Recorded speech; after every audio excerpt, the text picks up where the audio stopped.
An 8-year-old black girl holding a 1-year-old boy stands at the checkout counter of a grocery store. With one arm clutching a gallon of milk, she pleads, "I promise to pay when I grow up." Other customers stare with disgust and whisper their judgments when the cashier cruelly dismisses the child. A black man steps forward, silencing everyone in the store. The little girl has no idea that the man standing before her is about to completely transform her family's life forever. Before we go back, let us know where you're watching from and subscribe because tomorrow I've got something extra special for you. Beneath the rusted belly of an old bridge, the world never truly sleeps, only trembles. Cars roar overhead like thunder gods, their wheels shaking loose dust that falls like gray snow onto a patchwork of cardboard, blankets, and plastic dreams. That's where Zara lives, with her 2 children, a worn duffel bag, and the echo of a life that once had walls. The night air is sharp, biting through her threadbare coat. Her son, Daniel, only 2, whimpers softly in his sleep, pressed against her chest. His sister, Anne, 8 years old but with eyes that carry more years than they should, sits awake beside a milk bottle, empty. Zara strokes her daughter's hair. "He needs something in his stomach," she murmurs, half to herself. "Just a little milk." But the bridge offers no answers. Only the hum of the highway and the hiss of cold wind through concrete. Zara closes her eyes for a moment, remembering warmth, the smell of fried plantain from her mother's kitchen, the laughter that used to spill through her own apartment before Scott's rage made silence safer. But memory can be cruel. She forces it away. The world doesn't pause for mothers who remember. She reaches into her pocket, nothing. Not a coin, not a crumb. And that's when she looks at Anne. Her daughter's shivering, but there's something steady in her eyes, something that reminds Zara of herself before life cracked her open. "And," she says softly, "there's a store up the street. Maybe they'll let you get some milk. Just 1 bottle. Tell them," she hesitates, her throat tightening around pride and hunger. "Tell them Mama will pay when she grows up." And blinks. "Pay when I grow up?" Zara nods, trying to smile. "Yes. Someday. We'll make it right." And looks at her little brother, at the empty bottle, and then at her mother, her eyes glimmering not with fear, but with something heavier, responsibility. She rises, tucking the bottle under her arm like a mission. The hem of her oversized sweater brushes the cold ground as she steps out from under the bridge and into the night. The city swallows her whole. Neon lights flicker, rain begins to fall, and her small feet slap against the cracked pavement. At the corner stands a convenience store, its glass door glowing with the promise of warmth. Inside, a man in a pressed suit is speaking to the cashier, a tall, silver-haired man with a voice like calm thunder. He doesn't belong here. Not in this neighborhood. His name is Steve Damien, though Anne doesn't know that yet. All she knows is that her brother is hungry, her mother is waiting, and her hands are trembling as she clutches the empty bottle like it's proof of her good intentions. She pushes the door open. The bell above it rings. The man in the suit turns. Their eyes meet, his, tired and hollow behind wealth, hers, bright and desperate behind innocence. And that's when she says it, clear and trembling, words that will change both their lives forever. "Please, sir. I just need some milk. I promise, I'll pay when I grow up." The store goes quiet. And for the first time in years, something in Steve Damien's chest shifts, something that had been buried with his wife. For a long, aching second, the man just stares at her. The cashier shifts uncomfortably, glancing between them, unsure whether to laugh or call someone. But Anne's eyes, those wide, unguarded eyes, hold steady. Steve Damien kneels down slowly, the fine wool of his suit brushing against the tile floor. "You said, you'll pay when you grow up?" he asks, voice barely above a whisper. Anne nods. Her fingers tighten around the bottle. "Mama said I should. We don't take things for free." Something in her tone, so certain, so rehearsed, makes Steve's heart clench. He studies her face, the cracked lips, the faint dirt along her cheek, the too big sweater swallowing her small frame. She's not here for pity. She's here for milk. He glances at the cashier. Can you get me a bottle of milk, please? The man behind the counter looks relieved. He hurries off, returns with a cold plastic bottle dripping with condensation. Steve pays, then holds it out to the girl. But Anne hesitates. My mama said we don't take what we can't give back, she says. Steve studies her for a moment, then replies softly, then consider it a loan. And I trust you'll repay it when you're ready. Anne's eyes flicker, unsure whether to believe him. Then, slowly, she reaches out and takes it, her small hands trembling around the cold plastic. Thank you, she whispers. And just like that, she's gone. Out the door, back into the rain, running toward the bridge. Steve stands there, staring after her, something deep in his chest stirring like an old wound reopening. The cashier shrugs. Kids like that come around sometimes. You can't save them all. But Steve doesn't reply. Because in his mind, he's hearing another voice, softer, younger. His wife, Lila, years ago. If you ever forget what kindness looks like, find someone who has nothing, and watch how they give. He turns toward the door, rain already soaking the street outside.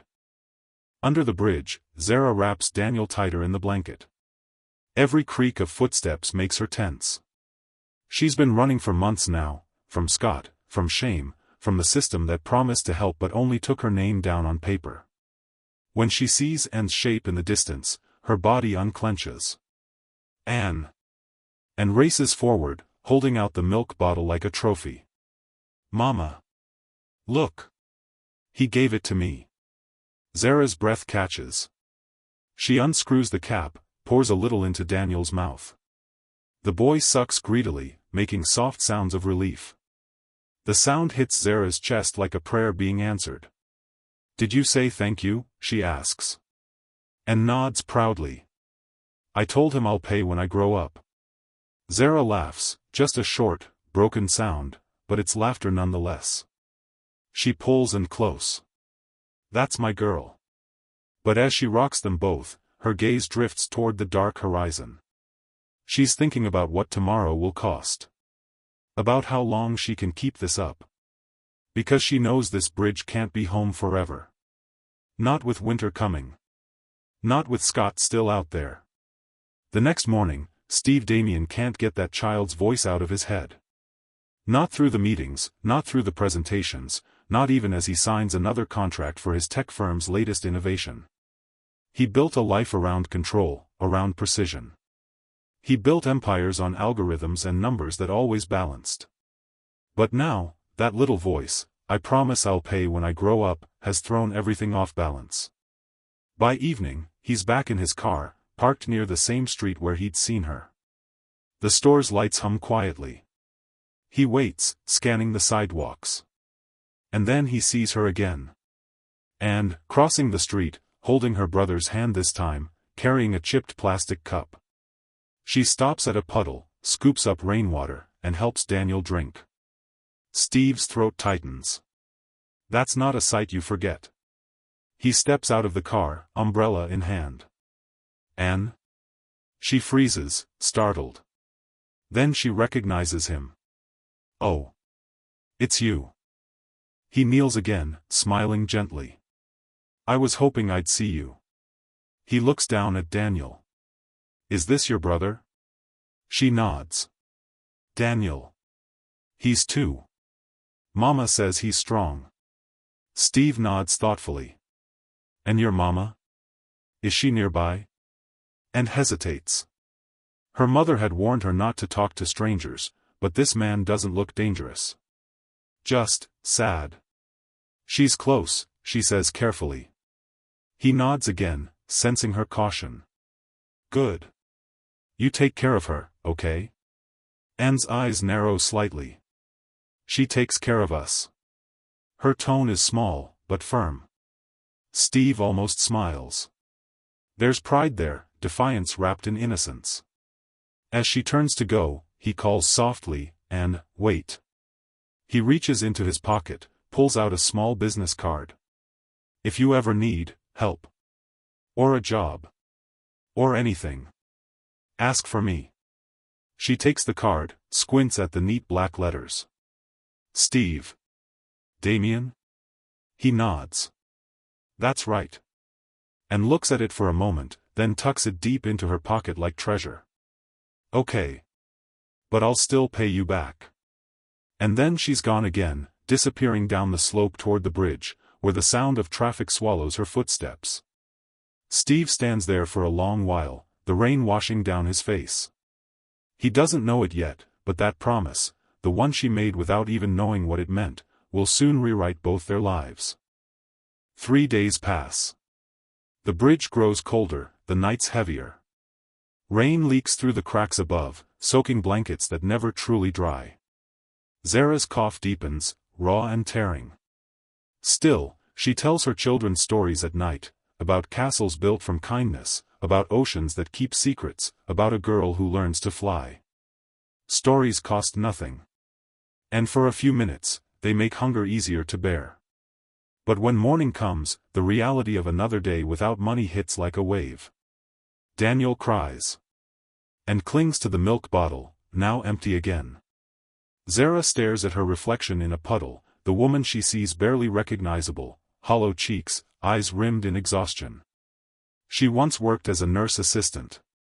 Once had dreams of studying psychology, of helping women like herself. That life ended the night Scott came home drunk with a belt in his hand and an accusation that didn't need proof. Since then, she's learned that even safety has a price tag. That afternoon, and quietly slips away again.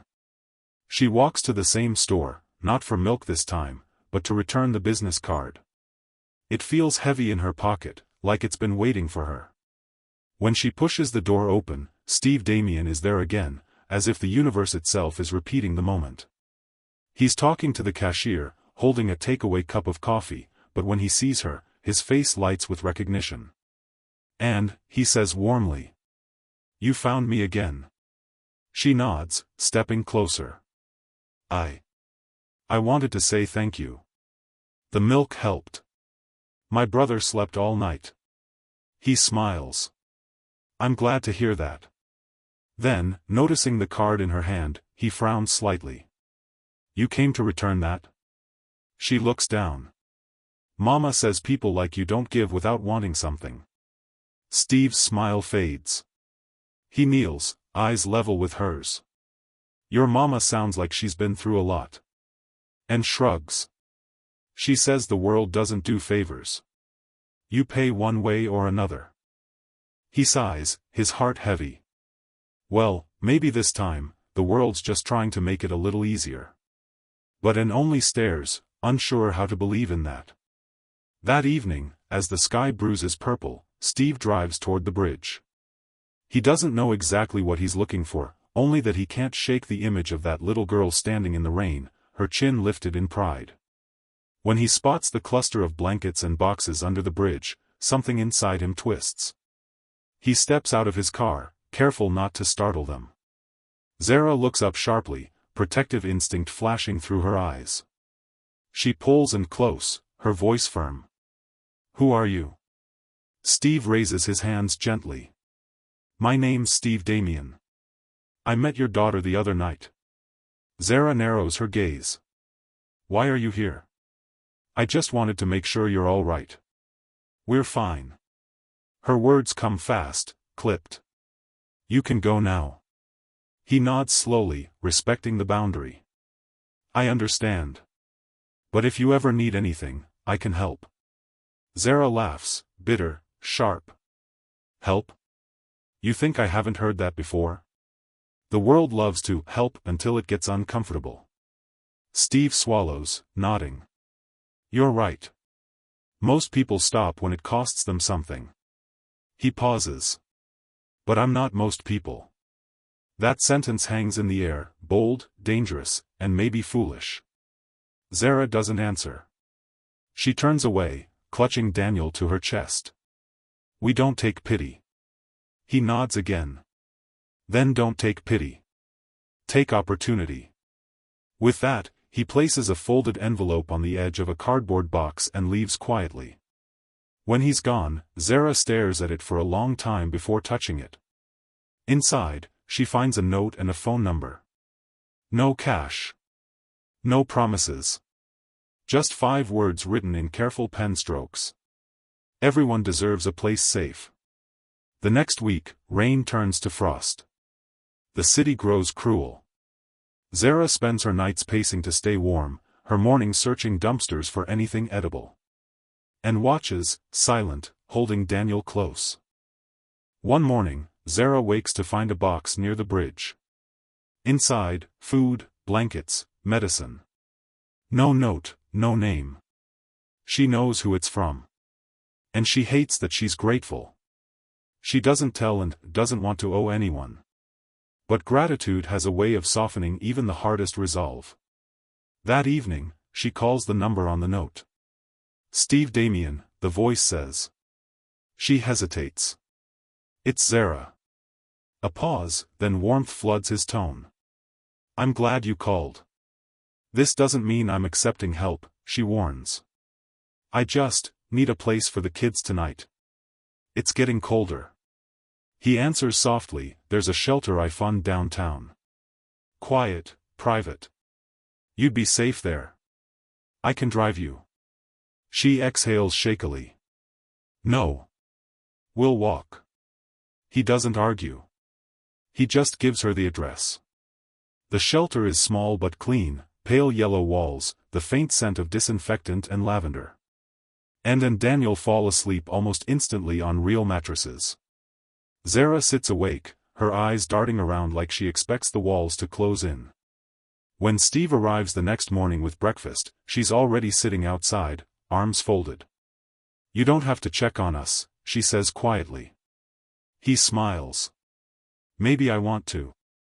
She studies him, trying to find the angle, the hidden motive, the inevitable hook. But his eyes are steady, and she sees something she hasn't seen in years, sincerity without demand. Still, she can't help the bitterness that spills out. Why us? You don't even know me. He looks down at his hands, the faint tremor he tries to hide. I had a wife once, he says. She used to say that kindness isn't an investment. It's an inheritance. Something you pass on. Zara blinks, unsure what to say. She died 3 years ago, he continues. Cancer. I spent months watching her fade. Since then, I've been alive, but not living. Until your daughter walked into that store. Zara swallows hard. You think helping us fixes that? No, he says softly. But maybe it gives it meaning. Over the next few weeks, a fragile rhythm forms. Steve visits often, bringing books for Anne, toys for Daniel, and conversations for Zara, though she rarely lets her guard down. Sometimes she listens, sometimes she snaps, sometimes she simply walks away mid-sentence. But he never stops showing up. One afternoon, and laughs, really laughs, for the first time in months, chasing Daniel through the shelter yard. Zara watches from the bench, a faint smile tugging at her lips. Steve sits beside her. That sound, he says quietly, is worth every meeting I skipped this week. Zara smirks. You're terrible at boundaries. He chuckles. Maybe. But I'm learning. Then silence settles, the kind that feels safe. For the first time in years, Zara feels something dangerous, hope. But hope, for her, is a fragile thing. And when the past comes knocking, it doesn't knock softly. Late one night, she's returning from the shelter's kitchen when she hears a voice in the shadows. Zara. Her body freezes. She knows that voice, gravelly, slurred, dripping with the kind of menace she once mistook for love. Scott. He steps forward, eyes wild, clothes dirty, anger radiating from him. You think you can hide from me? Huh?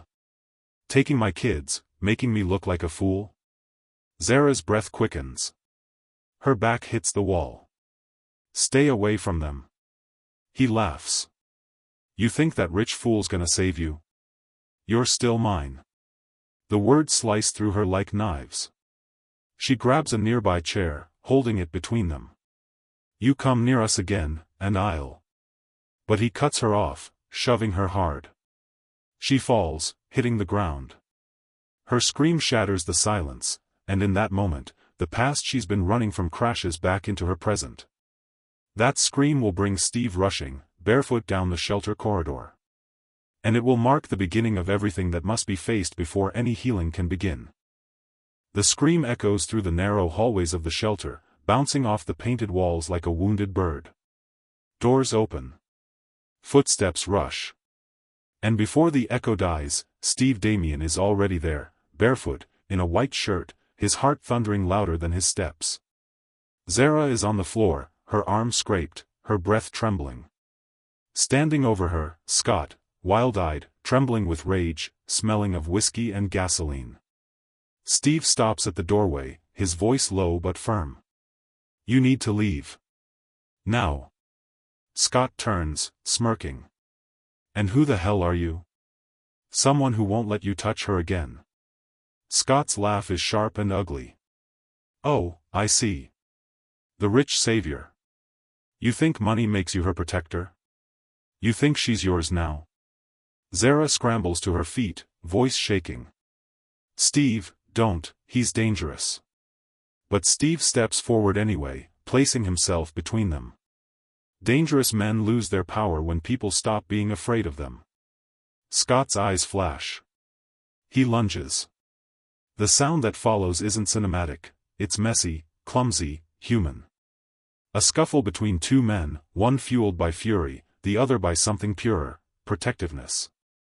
Zara shouts for them to stop, but it's chaos, fists, shoves, the thud of impact. Then, sirens.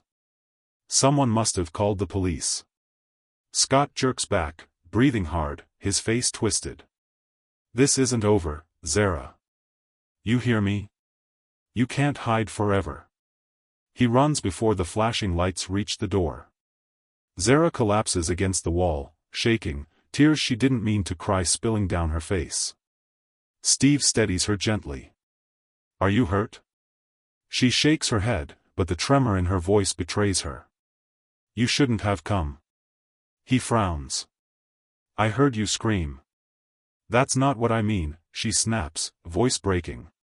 "You shouldn't be here in my life. You're just one more thing to lose." Her words slice through the air like glass. Steve steps back, stunned. Zara covers her face with her hands, sobbing quietly. "Every time I let someone close, they leave, or they hurt me, or both. I can't keep living like that." He doesn't move closer. He just stands there, giving her space to breathe. "I'm not here to fix you," he says softly. "I just want you to know you don't have to fight alone anymore." Her voice is small, cracked. "I don't know how to stop." He nods. "Then let's learn together." For a long moment, the only sound is the hum of the shelter's fluorescent light. The police arrive. Questions, forms, statements, it's all a blur. Scott is gone, at least for now. But the damage he left behind isn't physical. It's the kind that seeps into the soul, whispering that no matter how far you run, the past runs faster. That night, Zara can't sleep. She sits by the window, watching rain streak down the glass like veins of light.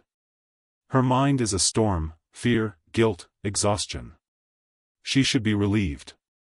Instead, she feels exposed, like every wall she built is gone. When she finally speaks, it's barely above a whisper.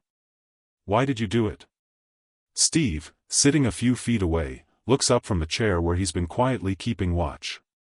"Do what?" "Put yourself in danger. For me." He exhales slowly. "Because you matter. Even if you don't believe it yet." Zara closes her eyes. The words land somewhere deep, where no one has spoken to her in years. Days pass. Scott's restraining order is filed. The shelter moves them to a safe location. Zara's wounds heal, but her silence lingers. She avoids Steve, speaking only when necessary. She doesn't know how to thank him, or how to face what his kindness stirs inside her. And, though, keeps a quiet connection. She draws pictures, small crayon sketches she slips into Steve's hand when he visits. One of a man under an umbrella. One of a bridge. One of her mother smiling. He keeps every single one. One evening, Zara finds herself outside, sitting on a bench under the fading orange sky. Steve joins her, hands in his pockets. "Beautiful night," he says softly. She nods. "I used to hate sunsets. They reminded me of endings. But lately," she trails off. "They don't hurt as much." He looks at her. "That's not nothing." Silence again. But this time, it's the kind that feels like understanding. "I don't know how to be grateful without feeling weak," she admits. "Then don't call it gratitude," he says. "Call it partnership. You're not a project, Zara. You're a person building back her life. I'm just someone who believes you can." Her throat tightens. "You really think that?" "I do." She exhales, a sound caught somewhere between laughter and tears. "You're a strange man, Steve Damien."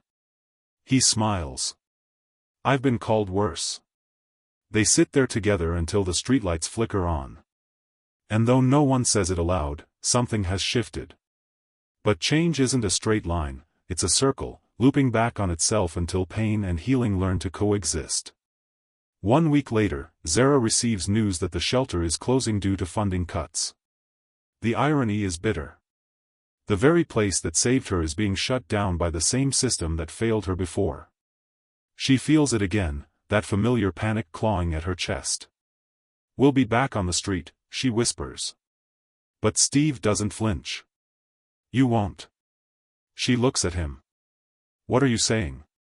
He hesitates, choosing each word carefully. "I bought a small property uptown. Empty for now. I'd like to offer it to you, not as charity. As a start. A lease in your name, no strings attached. You decide what to do with it." Zara's eyes fill instantly. "Why?" "Because you promised to pay me back when you grow up," he says with a quiet smile. "And maybe this is how you start." She covers her mouth, a sob escaping before she can stop it. That night, under the same sky that once felt so heavy, Zara lets herself cry for all the years she couldn't. Not out of despair, but release. In the days that follow, she packs what little they own. And hums softly. Daniel toddles through the small room, and for the first time, Zara feels something she'd forgotten the shape of: anticipation. Not fear of what comes next, but the hope of what could. And yet, as she stands before that new house, a modest, 2-bedroom home with peeling paint and sunlight streaming through the curtains, she hesitates at the door. Because walking inside means she's no longer just surviving. It means she's beginning again. And beginnings are terrifying. The key feels strange in her hand, light, almost weightless, yet heavier than anything she's ever held. Zara stands before the faded blue door of the small house, her breath misting in the cool morning air. Behind her, and balances Daniel on her hip, both of them blinking up at the house as if afraid it might vanish if they stare too long. Steve stands a few feet away, giving them space. He doesn't speak. He knows this isn't his moment, it's theirs. Zara slides the key into the lock. It sticks for a second, then turns with a satisfying click. The door creaks open. Inside, the smell of fresh paint and dust mingles with the faint scent of pine wood from the newly scrubbed floors. Sunlight spills across the empty living room, touching the bare walls with gold.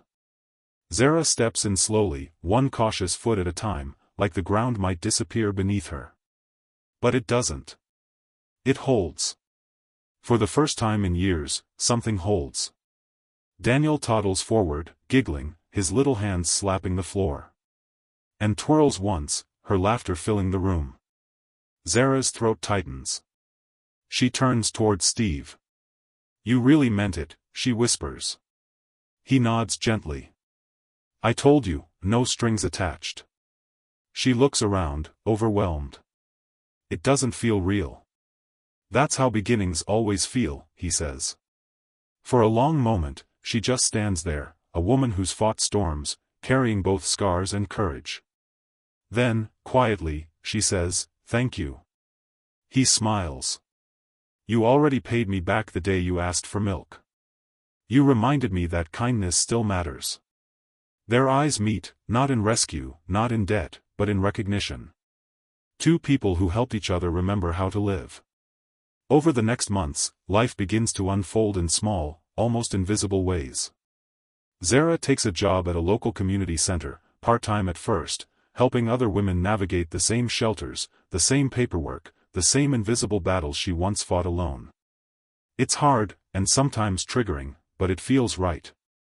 She starts writing again too, small reflections at night, scribbled on scraps of paper, later typed into a donated laptop. Stories about fear, about survival, about finding light under bridges. She doesn't call them therapy. But they are. And starts school. She comes home every day with stories of her own, friends, drawings, the joy of belonging somewhere. Daniel learns new words, home, mama, and, his favorite, milk. Sometimes Steve visits. Sometimes he doesn't. There's no dependency between them, just quiet understanding. He never enters without asking. Never fixes what isn't broken. He just shows up when invited. Zara notices the difference. He's not her savior. He's her witness. One evening, nearly 6 months later, Zara stands in front of a small gathering at the community center, her first time speaking publicly. The folding chairs squeak as women settle in, some with children on their laps, some alone. Her hands tremble around the microphone. Her voice catches on the first word. But then she takes a breath, and the words come, steady and honest. I used to think survival was strength, she says. But sometimes, surviving keeps you small. It teaches you to flinch before you feel, to say, I'm fine, when you're breaking. I learned that healing starts the day you stop apologizing for needing help. She glances toward the back of the room. Steve stands there quietly, leaning against the wall. He doesn't wave. Just listens. I promised once, Zara continues, smiling faintly, that I'd pay someone back when I grew up. I thought it meant money. But now I know, you pay it back by helping the next person stand. The room is silent for a heartbeat, then a ripple of quiet applause spreads. Zara steps down from the stage. And runs up to hug her. Daniel claps, not really understanding, just copying the grown-ups. And for the first time, Zara doesn't feel like she's surviving. She feels like she's living.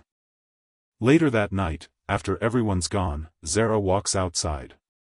The air is cool, filled with the scent of rain and distant street food. The city hums softly around her, alive, imperfect, forgiving. Steve joins her on the steps. You did good tonight, he says. She chuckles. I was terrified. That's what courage feels like. She looks at him, smiling. You know, you were right. About what? Beginnings do feel unreal. But after a while, they start to feel like home. He nods. You built that yourself. Zara gazes at the horizon. No, she says quietly. We built it, the world and me. One piece of kindness at a time. They fall silent, watching the city lights flicker against the dark. It's not a fairy tale ending, it's something truer. A life rebuilt from ashes, slow and honest, without spectacle. When she tucks her children into bed that night, Zara whispers a new kind of promise, not born of desperation, but of gratitude. Tomorrow, she says softly, brushing hair from Anne's forehead, we'll buy milk for another family. And smiles sleepily. So they can pay when they grow up too? Zara laughs, her voice light, unburdened. Exactly. She switches off the light, leaving the glow of the street lamp spilling through the window. For the first time, she doesn't dread the dark. Because she knows now, light doesn't always come from the sun. Sometimes, it comes from people. And under that quiet glow, Zara finally understands. She didn't just find a home. She became one. Time moves differently when life stops being about survival. It no longer drags or rushes, it flows, like a quiet stream finding its way around stones. Zara sits on her small front porch one early morning, a mug of tea warming her hands. The neighborhood is still waking, the rustle of leaves, the faint bark of a distant dog, a car engine coughing to life somewhere down the street. Inside, and is drawing, Daniel is still asleep, and for once, silence doesn't feel empty. It feels earned. She watches the sunrise wash the sky in pale gold and thinks of the bridge where it all began, the cold, the fear, the promise whispered by a little girl clutching an empty milk bottle. "I'll pay when I grow up." Back then, it was a desperate vow, born of shame and hunger. But now, looking at how far she's come, Zara smiles softly. She realizes that growing up isn't just about age or stability. It's about learning what real wealth means, not money, not possessions, but the ability to give without losing yourself. She's paid her debt 100 times over, not in coins or favors, but in kindness, in courage, in choosing to believe that goodness still exists even after the world tried to take it from her. In town, there's a small plaque at the community center with a quote she chose herself. It reads, "We rise when we reach back." People stop to read it sometimes. Some just smile and move on. Others pause a little longer, as if recognizing something buried deep inside them, a memory, a wound, or maybe, a hope. Steve came to the unveiling. He didn't say much. He just stood beside her, proud, quiet, the kind of pride that doesn't need words. Before leaving, he said, "You didn't just rebuild your life, Zara. You built a light people can find when they're lost." She hadn't answered then. But now, sitting on her porch, she knows what she would have said. "I didn't build it alone." Because no one truly does. The wind shifts, carrying the faint laughter of children walking to school. Zara closes her eyes and breathes it in, the sound of normal life, of peace. She thinks about how easily a single act of compassion can ripple outward, crossing boundaries, changing not just one story, but many. And she hopes that one day, when her children are grown, they'll understand this simple truth. That love, when given freely, never leaves you poorer, it multiplies. That sometimes, the smallest promise, a child's trembling words in a corner store, can awaken something powerful in a stranger's heart. That kindness, no matter how small, has a memory longer than pain.